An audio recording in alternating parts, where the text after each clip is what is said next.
Olá pessoal, aqui é o Renan e eu vou estar iniciando agora a apresentação da A2 da disciplina de Arquitetura e Funcionamento de Sistemas Operacionais, na qual a gente vai estar falando um pouco sobre o SOSIM.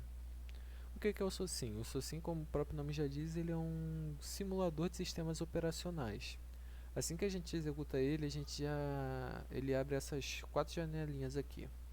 O console SOSIM, que a gente vai estar podendo mexer nos parâmetros do programa, na exibição das janelas, a gerência de processos, que vai ser aqui onde a gente vai criar, a gente vai, como o próprio nome já diz, fazer a gerência dos nossos processos, a gerência do processador, que vai mostrar como que o processador vai estar trabalhando com os processos que a gente criou, e por fim a gerência de memória, que vai ser basicamente o espaço de memória em que vai ser armazenado os processos.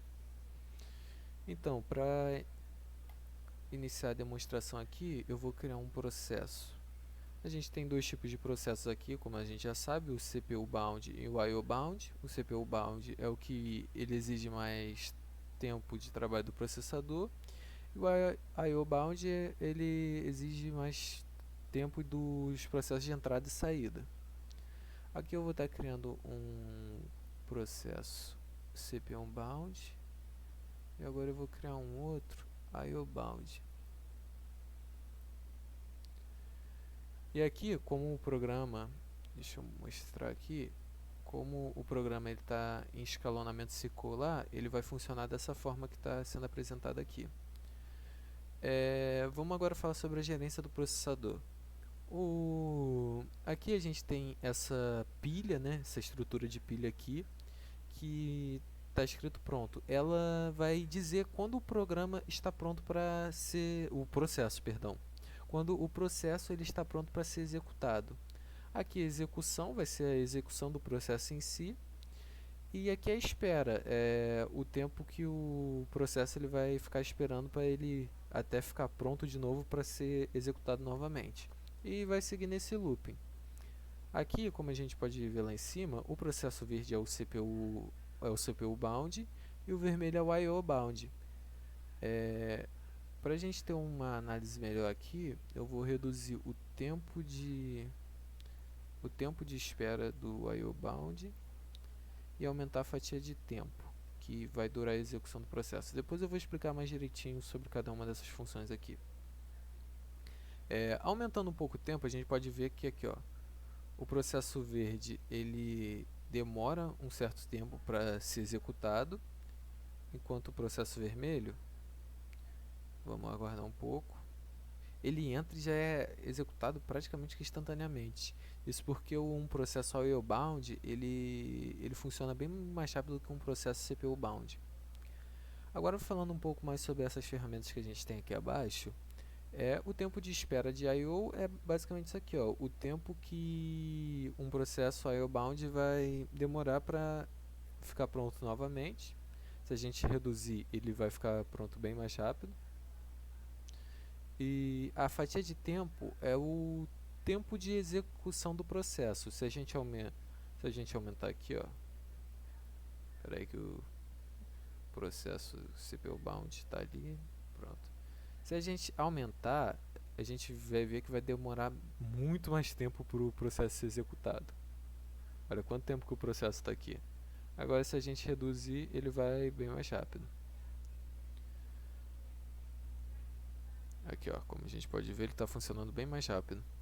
O IO bound a gente praticamente não vê e o CPU bound está funcionando bem mais rápido. Deixa eu botar uma fatia de tempo legal aqui para a gente poder perceber melhor as coisas. E por fim o clock da unidade central de processamento, que ele vai acelerar todo esse processo. Ou seja, é o clock do nosso processador, né? Vai ser a velocidade com que ele vai realizar todo esse processo. Que vai ser, se a gente aumentar aqui, ó, a gente vai ver que mesmo com um tempo de execução altinho, que eu aumentei ele aqui, ele está executando bem rápido os processos. E deixa eu ver o que mais que eu tenho que falar sobre. Falar sobre o log. O log, para quem não conhece esse termo, ele é basicamente um histórico de execução, né? Aí aqui a gente pode ver é, como os nossos processos estão sendo executados e a ordem deles. Ó. Eu vou reduzir um pouco aqui para ficar mais legível para a gente.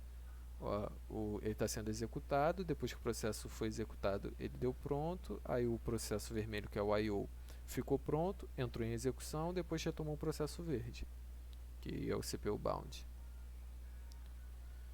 E aqui a gente pode ver, desculpa, eu esqueci de comentar, quando eu criei o processo, eu defini o tamanho dele de 5 frames, ou seja, é a quantidade de espaço de memória que ele vai ocupar aqui. Aqui, como são 5 frames, ele está ocupando 5 quadradinhos, que cada quadrado corresponde a um frame. Ambos têm o tamanho de 5 frames, então ambos estão ocupando 5 espaços aqui na memória.